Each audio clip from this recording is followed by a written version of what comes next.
Good morning dear students. तो last day मैंने आपको अकाउंटिंग इक्वेशन के अंदर जो फंडामेंटल होता है जिसके अंदर थोड़ी कैलकुलेशन वाले जो पॉइंट्स थे, जैसे आउटस्टैंडिंग है, अक्रूड है, अलर्ट है, प्रीपेड है, उनके बारे में आपको बताया था। आई होप आपने उसको अच्छे से देखा होगा और लर्न किया होगा। तो उसके अंदर आपने देखा कि आउटस्टैंडिंग है, प्रीपेड है, अक्रूड और अलर्ट। आउटस्टैंडिंग मीन्स के एक्सपेंसेस ड्यू हो गए पर आपने पेमेंट नहीं किया, तो वो हमारे लिए एक तरह की रिस्पॉन्सिबिलिटी बन जाती है। इसलिए लायबिलिटी साइड में उसका अपन को एक कॉलम बनाना पड़ता है। प्रीपेड का मतलब होता है कि एसेट्स आपने जो है, जो भी एक्सपेंसेस है उसका पेमेंट आपने एडवांस में कर दिया।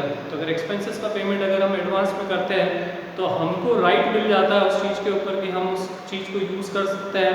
जैसे हमने मकान का किराया अगर 3 महीने का दिया एडवांस में, तो 3 महीने तक हमारा अधिकार रहेगा, हमारी अथॉरिटी रहेगी कि हम उस मकान के अंदर रह सकते हैं। इसलिए अपन प्रीपेड का कॉलम कहाँ बनाते हैं? एसेट्स के अंदर। इसके अलावा थर्ड एडजस्टमेंट होता है अक्रूड इनकम। अक्रूड इनकम का मीनिंग होता है कि इनकम आपने कमा ली है लेकिन अभी तक आपको मिली नहीं। दैट मीन्स कि जैसे अगर आप कहीं जॉब करते हैं, मंथ पूरा हो गया तो आपने अपने हिसाब से अपना काम कर लिया लेकिन वहाँ से आपको पेमेंट मिला नहीं, तो वो इनकम जो है वो आपकी क्या कहलाती है? Accrued income. और क्योंकि हमने कमा ली और हमको मिली नहीं, तो दैट मीन्स कि उसके ऊपर हमारा राइट है, हमारी अथॉरिटी है कि हम उस चीज़ को प्राप्त करें, हमारा अधिकार है। तो जिन चीज़ों पर हमारा अधिकार होता है वो हमारी एसेट्स होती है, और जो हमारी विंग्स होती है कि हमको लोगों को पैसा देना है, तो वो हमारी रिस्पॉन्सिबिलिटी जो है वो क्या कहलाती है? लायबिलिटी कहलाती है। तो यहाँ पर जो अक्रूड इनकम है जिस पर आपका राइट है तो वो आपके लिए एसेट्स होगी। और इसके रिवर्स, आपने मकान का किराया एडवांस ले लिया साल भर का, तो हर महीने के बाद 1 महीना बीतेगा तो 11 मंथ का किराया आपने एडवांस ले रखा है, एक और मंथ बीतने के ऊपर 10 मंथ का किराया आपने एडवांस ले रखा है। तो ये जो रेंट आपने एडवांस ले रखा है, जब तक वो टाइम पीरियड खत्म नहीं होगा वो इनकम आपके द्वारा एडवांस मिलेगी इनकम होगी, उसी को अपन क्या बोलते हैं? अर्नर्ड इनकम। जैसे मान लीजिए कि आपने रेंट एग्रीमेंट में बोल दिया कि आप 2 साल का किराया एक साथ एडवांस में लेंगे, आप किसी को लंबे टाइम के लिए किराए पे दे रहे हैं, तो जब 1 साल खत्म होगा तो 1 साल का तो उसने कंजप्शन कर लिया, लेकिन जो नेक्स्ट ईयर का किराया आपने एडवांस में ले रखा है उसी को अर्नर्ड इनकम कहते हैं।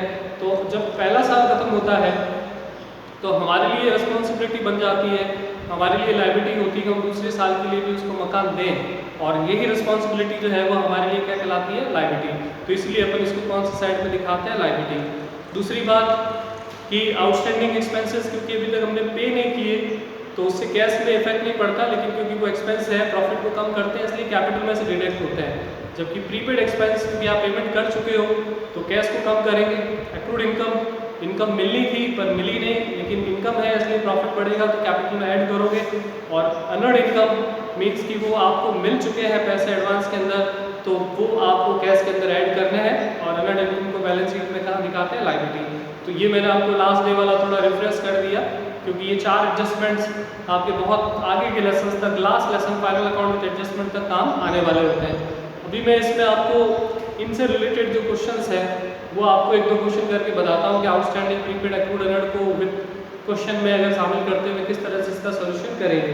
तो अभी मैं आपकी बुक का क्वेश्चन नंबर 3 जो है वो आज आपको पूरा सॉल्व करके बता देता हूँ। ट्रांजेक्शन, एक ट्रांजेक्शन जो बनता है इसका उस हिसाब से। पहला है कि बिजनेस स्टार्टेड विद कैश ₹50,000। तो देखिए ये कॉमन एडजस्टमेंट है, मैंने आपको 3-4 क्वेश्चंस पहले कराए हैं तो आपको याद होगा। फिर मैं हर बार आपको बता रहा हूँ कि जितनी बार आप चीज़ों को बार बार पढ़ोगे तो एग्जाम में पॉइंट तो वही आएंगे, मुश्किल से 7-8-10 पॉइंट जो बनेंगे। तो आप जैसी ट्रांजेक्शन को देखोगे तो आपको बिल्कुल एकदम फटाक से दिमाग में आ जाएगा कि हाँ भाई इसका एडजस्टमेंट मुझे यहाँ वहाँ करना है, कोई कन्फ्यूजन नहीं, कोई डाउट नहीं उसके अंदर। तो अगर बिजनेस स्टार्ट करते हैं कैश के साथ तो बिजनेस के अंदर कैश आती है तो कैश तो बढ़ जाएगी 50,000 से, तो कैश में आपने 50,000 जोड़ दिए। लेकिन कैश देने वाला व्यक्ति कौन है? ओनर। और ओनर जो पैसा देता है बिजनेस के अंदर उसको अपन क्या बोलते हैं? कैपिटल बोलते हैं। और वो बिजनेस के लिए एक लायबिलिटी होती है जिसको अपन इंटरनल लायबिलिटी के तौर पर जानते हैं। तो हमारे बिजनेस की कैपिटल बढ़ेगी, लायबिलिटी बढ़ेगी 50,000 से, और इधर कैश बढ़ जाएगी 50,000 से। लेकिन बाकी चीज़ें फिलहाल प्रीपेड और आउटस्टैंडिंग एक्सपेंसेस पर कोई इफेक्ट नहीं पड़ेगा। जो स्टूडेंट थोड़ा अभी भी डाउट में है कि मैंने ये कॉलम कैसे बनाया पहले से सोचकर, तो मुझे हमेशा ध्यान रखना पड़ता है कि क्वेश्चन पढ़कर एज पॉसिबल एज आप पहले से कॉलम बना दो। उस क्वेश्चन के अंदर ट्रांजेक्शन में कैश आ रहा है, स्टॉक आ रहा है, डेटर आ रहा है, फर्नीचर आ रहा है, एसेट्स के अंदर, लायबिलिटी के अंदर कितनी टाइप की लायबिलिटी है, और ए कैपिटल का तो कॉमन कॉलम है। तो थोड़ा सा आप क्वेश्चन को पढ़कर समझकर कॉलम्स ड्रॉ करिए, और उसके अलावा भी थोड़ी बहुत आप प्लेस छोड़ सकते हैं एसेट्स के लिए कि भी कोई कॉलम की जरूरत पड़े एक दो, तो आप बाद में उसको बना सकें। अदरवाइज अगर कॉलम आपने बनाया ही नहीं, जगह भी नहीं, और बाद में कोई ट्रांजेक्शन आ गया तो आपको उसको पूरा विड्रॉ करना पड़ेगा, या पूरा क्वेश्चन का जो सोल्यूशन है वो काट कर वापस लिखना पड़ेगा, जो बहुत ज़्यादा टाइम कंज्यूमिंग होगा। तो इसलिए पहले क्वेश्चंस के जो 5-7 ट्रांजेक्शन्स होते हैं उनको पढ़कर डिसाइड करें अच्छे से कि यहाँ पर कौन कौन से कॉलम बनाऊंगा, तब मेरा ये क्वेश्चन जो है वो पूरा इजीली हो जाए। तो अभी आपके पास एक इक्वेशन आ गई, 50,000 आपके पास एसेट्स में है और लायबिलिटी में भी आपके पास 50,000 है। और हमने हर बार हर क्वेश्चन में मैंने आपको बताया कि ऑलवेज आप ये चेक करते हुए चलिए कि आपकी एसेट्स और लायबिलिटी की टोटल जो है वो इक्वल है या नहीं। उसके बाद है कि सैलरी पेड की है आपने 2,000, पेमेंट करते हैं सैलरी का। आपने मान लीजिए आप इमेजिन करते हैं कि मैं ओनर हूँ और मैं सैलरी पेमेंट करूँगा, तो मेरे बिजनेस में क्या क्या इम्पैक्ट पड़ेंगे। दो काम होंगे, एक तो सैलरी पे कर रहे हो जो आपके लिए एक्सपेंसेस है, और दूसरा जब पेमेंट करोगे तो आपके पास से कैश जाएगी। अब कैश जाएगी इसलिए कैश में तो हमने डिडक्ट कर दिया, और सैलरी पेमेंट करना एक्सपेंसेस होता है, और एक्सपेंसेस हमारे प्रॉफिट को जो है वो क्या करता है, कम। तो हमारा हमेशा क्या लॉजिक रहता है कि किसी रीज़न से अगर हमारा एक्सपेंसेस कम होता है तो हमको कैपिटल को कम करना है, और किसी रीज़न से अगर हमारी इनकम बढ़ती है तो उससे हमारा प्रॉफिट बढ़ेगा, और कैपिटल बढ़ेगी तो उसको कैपिटल में ऐड करना है। तो मतलब बहुत ही फ्लैट और सीधा सिस्टम है, कोई भी एक्सपेंसेस होगा वो कैश और कैपिटल को कम करेगा, और अगर कोई इनकम हुई तो वो कैश और कैपिटल को बढ़ा देगी। अब जैसे मैं बहुत सारी चीज़ें मैंने एक साथ नहीं बताई, क्योंकि एक साथ बताने से थोड़ा कन्फ्यूजन रहता है, इसलिए वन बाय वन जैसे जैसे क्वेश्चंस कर रहे हैं कुछ ऐसे तरीके भी बताता हूँ मैं कि भाई अगर आपने लायबिलिटी साइड में कोई चीज़ ऐड करी है तो एसेट्स में भी वो ऐड ही होगी, ध्यान रखिएगा। और लायबिलिटी में अगर कोई लेस करी है तो आपको एसेट साइड में भी उसको क्या करना है, लेस भी करना है। ऐसा नहीं होगा कि इधर ऐड और उधर लेस होगा तो आपकी इक्वेशन ऑब्वियस है कि अनबैलेंस हो जाएगी। लेकिन अगर दोनों एडजस्टमेंट आप एसेट्स में कर रहे हो या दोनों एडजस्टमेंट आप लायबिलिटी में कर रहे हो तो वही अमाउंट ऐड भी होगी और वही अमाउंट आपकी लेस भी होगी। तो ये दो तरीके हैं, एसेट्स और लायबिलिटी में करना है तो दोनों जगह ऐड या दोनों जगह लेस करना है, लेकिन एक ही साइड दोनों एडजस्टमेंट करने हैं तो वो उतने ही अमाउंट से ऐड होंगे और उतने ही अमाउंट से लेस होंगे। हाँ, हो सकता है कि ऐड होने वाला अमाउंट कुछ टुकड़ों में ऐड हो और लेस वाला भी कुछ टुकड़ों में ऐड लेस करें, लेकिन उसका अमाउंट जो होगा टोटल वो ऑलवेज आपका क्या रहेगा, इक्वल ही रहेगा। तो अभी एक्सपेंसेस पे करने से एक तो आपकी कैश कम होगी और दूसरा इसके अंदर जब आप एक्सपेंस पे करते हो आपका प्रॉफिट भी कम हो जाता है, तो कैपिटल में से भी इसको माइनस करेंगे। तो कैपिटल 48 अभी फिलहाल आउटस्टैंडिंग प्रीपेड आएगी और आपकी जो कैश बैलेंस है वो भी आपका 48,000 आ जाएगा। अगला ट्रांजेक्शन अपने लिखा है कि वेजेस आउटस्टैंडिंग ₹200। तो आपकी जो वेजेस है इसके अंदर वो ₹200 आउटस्टैंडिंग है, मीन्स की पेमेंट करना था, अभी तक आपने किया नहीं। तो जब पेमेंट ही नहीं किया तो दैट मीन्स की कैश तो कम होगी नहीं, तो यहाँ फिलहाल कोई इफेक्ट नहीं पड़ेगा, प्रीपेड एक्सपेंसेस पे नहीं पड़ेगा। लेकिन अगर आप पेमेंट नहीं करते हो एक्सपेंसेस का तो वो आपके लिए क्या हो गई, एक तरह की रिस्पॉन्सिबिलिटी यानी कि लायबिलिटी हो गई। तो इसीलिए इसको हम लायबिलिटी के अंदर लिखेंगे। और आउटस्टैंडिंग एक्सपेंसेस क्या होता है, ये भी एक्सपेंसेस आपने चुकाया नहीं।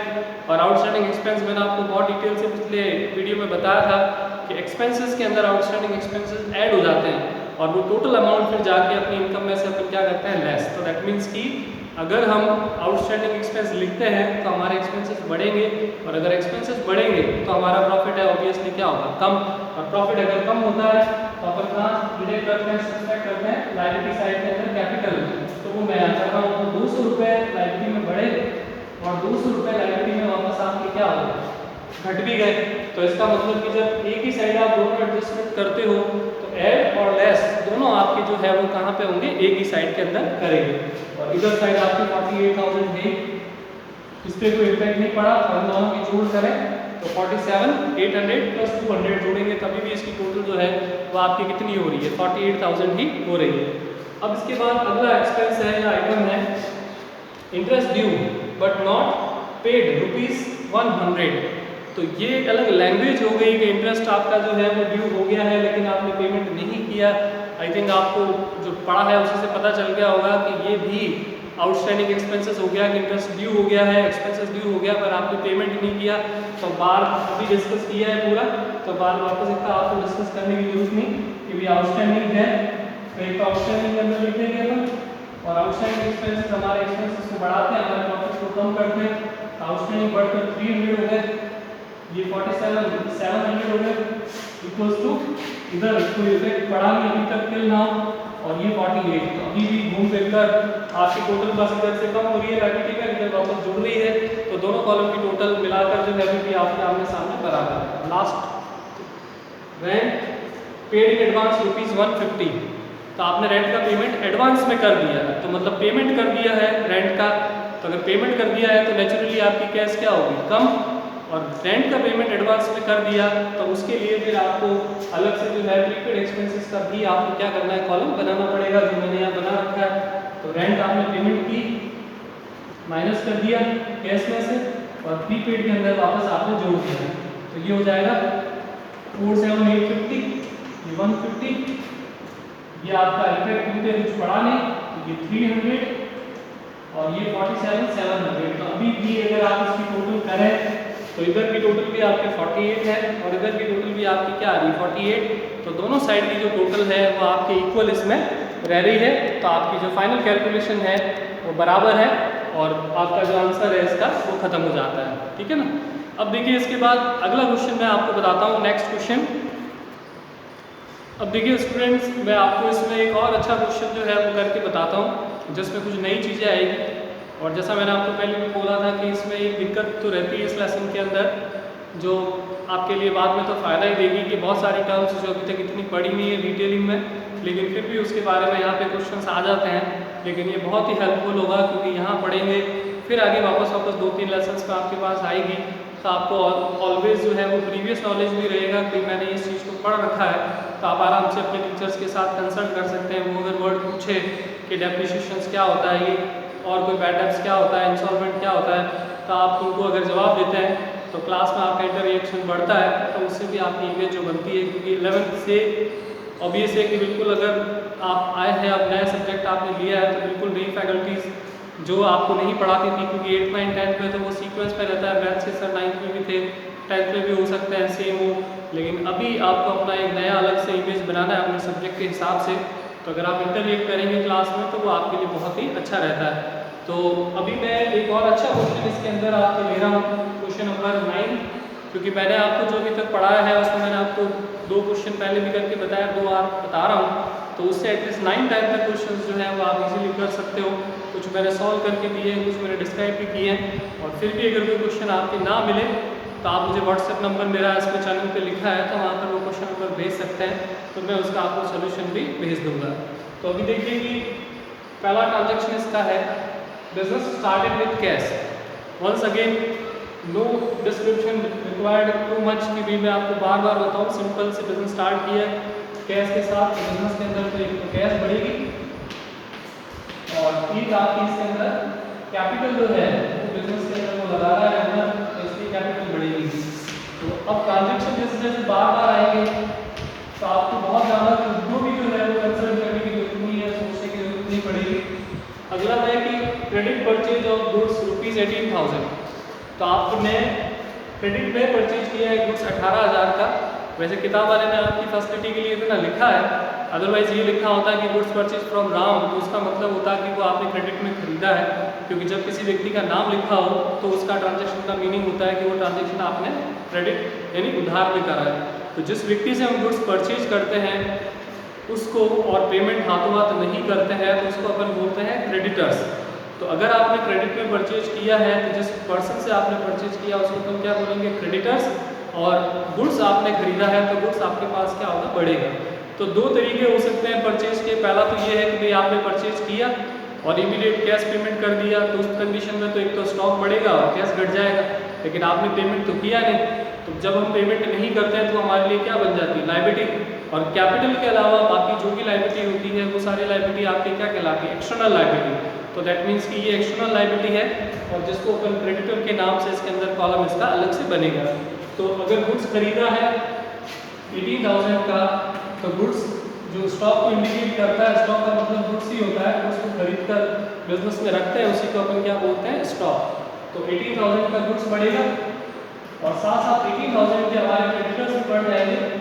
तो यहाँ पर इक्वेशन में 70,000, 18,000, 0 अभी तक जीरो ही चल रहा है इसमें,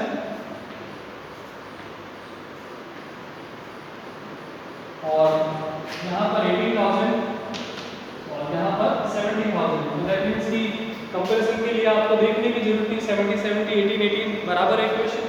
अगला transaction, payment made to creditor in full settlement rupees 17,500। तो देखिए पहली बार ये टर्म आई है आपके पास, एक नई टर्म आई है जिसका नाम है, यहाँ पे लिखा है फुल सेटलमेंट। फुल सेटलमेंट जो है वर्ड जब भी आप देखो एवरी आगे भी लेसन्स के अंदर, तो फुल सेटलमेंट का मतलब ये होता है कि आप फुल एंड फाइनल पेमेंट कर रहे हैं, इसके बाद आप कोई पेमेंट करोगे नहीं। तो हमेशा ऑलवेज ये फिक्स है कि जब भी फुल सेटलमेंट वर्ड आएगा तब डिस्काउंट वर्ड जो है वो जरूर निकल कर इसमें आएगा। और आपको याद हो तो मैंने बेसिक जो है टर्म्स में बताया था, डिस्काउंट 2 टाइप्स के डिस्काउंट होते हैं, ट्रेड डिस्काउंट और कैश डिस्काउंट। ट्रेड डिस्काउंट जो सेल्स को बढ़ाने के लिए सेल्स या परचेज के समय दिया जाता है, और कैश डिस्काउंट जो होता है वो बाद में पेमेंट जो है वो जल्दी प्राप्त करने के लिए, या पेमेंट जल्दी हम किसी को करते हैं तो हमको मिलता है। तो क्रेडिटर ने आपको पेमेंट किया है अगले ट्रांजैक्शन में, मतलब कुछ दिनों में आपको पेमेंट किया, तो 18,000 की जगह उसने हमको 17,500 दिए फुल सेटलमेंट में, ये कह के कि अब वो उसके बाद कोई पेमेंट करेगा नहीं। तो इसका मतलब कि 18,000 माइनस आपके जो है 17,500, तो यानी कि 500 का जो डिफरेंस है वो आपका क्या हो गया, डिस्काउंट। और ये डिस्काउंट आपको मिला है क्योंकि क्रेडिटर्स को आपको पेमेंट करना था कितना, 18,000, और जबकि आपने पेमेंट कितना किया, 17,500। तो 500 रुपीज़ की हमारी जो है वो इनकम जो है वो क्या होगी, बढ़ गई। तो अब इस ट्रांजेक्शन को इक्वेशन के हिसाब से देखें, कितने क्रेडिटर्स हैं जिनको पेमेंट किया है 18,500, तो क्रेडिटर कितने कम होंगे 18,500, लेकिन आपने उनको कैश कितनी दी है 17,500, तो कैश आपकी जो है वो कितनी कम होगी 17,500, और जो 500 रुपीज़ की डिस्काउंट की इनकम आपको हुई है तो वो आपके कैपिटल के अंदर जो है वो अपन क्या करेंगे, ऐड। तो इसके अंदर सबसे पहले मैं कैश जो आपने दी है 17,500 वहाँ से हटा देता हूँ क्योंकि आपने पेमेंट किया है। स्टॉक पे कोई इम्पैक्ट नहीं पड़ा, मशीन पे कोई इम्पैक्ट नहीं पड़ा, और आपके जो क्रेडिटर्स थे वो पूरे के पूरे 18,000 रुपीज़ के डिडक्ट हो गए क्योंकि हमने उनका फुल एंड फाइनल पेमेंट कर दिया। तो देखिए यहाँ पे तो आपने 17,500 रुपये लेस किए, और यहाँ आप 18,000 18,000 लेस कर रहे हो क्योंकि 500 रुपीज़ का आपको 18,000 माइनस 17,500 500 रुपीज़ का आपको डिस्काउंट मिला है, और ये डिस्काउंट आपके लिए इनकम थी, और इनकम होने के कारण हमने इसको जो है वो कैपिटल में क्या कर दिया, ऐड। तो यहाँ पर अपन माइनस करते हैं 17,500 इसमें से,